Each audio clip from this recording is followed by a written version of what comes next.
I'm Lori Gottlieb, and this is Maybe You Should Talk to Someone, which is a book about me as a therapist helping my patients through their struggles, and me as a patient getting help for my own struggle.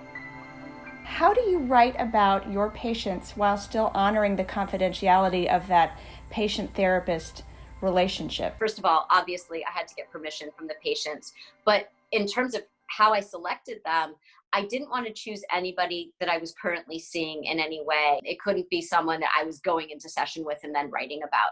I wanted to choose people who seemed very different from one another on the surface. And I say that about all 5 of us, including myself. And yet underneath it all, at our core, we are so similar.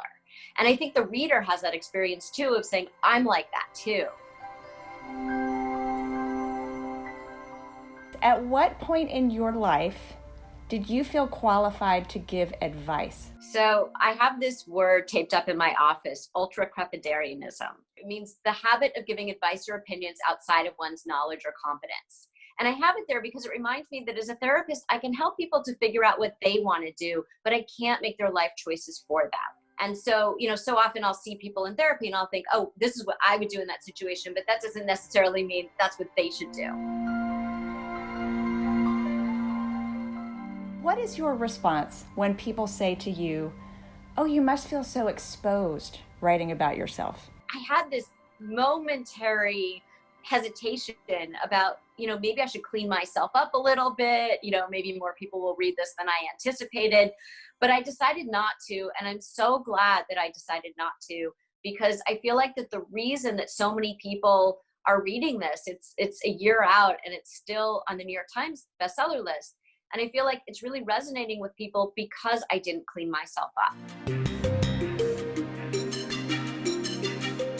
Why can't a trained therapist be her own therapist? We all have blind spots. And I think that it's almost like we're zoomed in so closely to our own lives. And when you zoom out, if you're looking at a picture and you're zoomed in so closely, it looks like a bunch of pixels. And then you zoom out and you're like, oh, that's the part I hadn't seen. So I feel like therapy is almost like getting a really good second opinion on your life. A therapist offers wise compassion, which means that they hold up the mirror to you so that you can see yourself in a way that maybe you haven't been willing or able to do. For the rest of my conversation with Lori Gottlieb, visit awordonwords.org and keep reading.